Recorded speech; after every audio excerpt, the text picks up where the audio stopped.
যে একমত আমরা দাঁড়িয়ে যাই, যে কিরকম আজান দেওয়ার একমত দেওয়ারে দাঁড়িয়ে যায়। অথচ একমতের নিয়ম হচ্ছে যে বুখারী শরীফের হাদিস 2 পৃষ্ঠা থেকে শুরু করে 7 পৃষ্ঠার মধ্যে রেওয়ায়াত রয়েছে। এখানে দেখা যাচ্ছে আল্লাহ রাসূল সাল্লাল্লাহু আলাইহি ওয়াসাল্লামের রেওয়ায়াত রয়েছে, সাহাবাদের রেওয়ায়াত রয়েছে। এরা বলে যে আমরা এখন দেখা যায় অনেক জায়গার মধ্যে মুয়াজ্জিন দাঁড়িয়ে বলে যে সবাই কাবা শুরু করুন। এটা নিয়ম নয়। নিয়ম হচ্ছে এরকম, যখন মুয়াজ্জিন একামত দিবে, একামতের পরে যিনি খতিব ইমাম থাকবে উনি মুসল্লির দিকে ফিরবে, মুসল্লির দিকে ফিরে বলবে যে আপনারা কাবা শুরু করুন। এটা ইমাম বলতে পারবে, এটা কি খতিব বলতে পারবে। মুয়াজ্জিনের দায়িত্বটা বলা নয়। মুয়াজ্জিন একামত দেওয়ার পরে ইমাম সাহেব খতিব যখন বলবে তখন দাঁড়ানো, এটা হচ্ছে সুন্নাত। আপনি যদি ফিতনা করে এটা ব্যক্তিগত ব্যাপার, কিন্তু সুন্নাতটা বলতে হবে, মুস্তাহাবটা বলতে হবে। যেটা রিওয়ায়াত রয়েছে হাদিস শরীফে, আল্লাহ রাসূল থেকে রিওয়ায়াত রয়েছে, সাহাবাদের রিওয়ায়াত রয়েছে যে একামত দেওয়ার আগে নয়, একামত দেওয়ার পরে কথা বলবে। কি বলবে?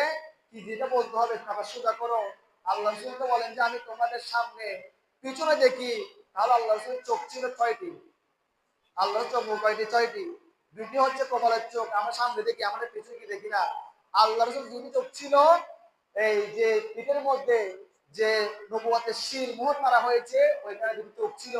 ওই চোখের বর্ণনা করা হচ্ছে সুই আছে না, সুই আমরা ফয়েজ বলি আর কি। এই সুইয়ের যে আগা রয়েছে, চিত্র রয়েছে, এগুলো চোখের মতো। আপনারা খেয়াল করবেন প্রত্যেকটা সুতের যেটা সুতো ঢোকানো হয় ওটা চোখের আকৃতি। আল্লাহ রাসূলের ওই খতমে নবুয়তের পাশে যে দুইটা চোখ ছিল এটা হচ্ছে সই, যেটা বলা হয় সইয়ের আগার মতো, গোড়ার মতো। এগুলা দিয়ে আল্লাহ রাসূল পিছনে দেখতেন এবং দুইটা চোখ ছিল কলবের মধ্যে। তাহলে আল্লাহ রাসূলকে চোখ দেওয়া হয়েছে কয়টি? 6টি।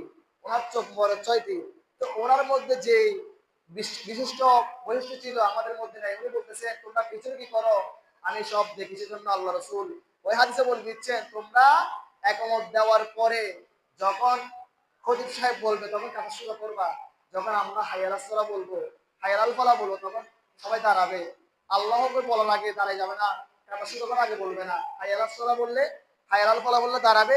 এরপরে যখন কাজ শুরু করতে বলতে হবে, কি বলতে হবে কি না বলতে হবে, এটা একমাত্র খতিব সাহেব অথবা ইমাম সাহেবের দায়িত্ব।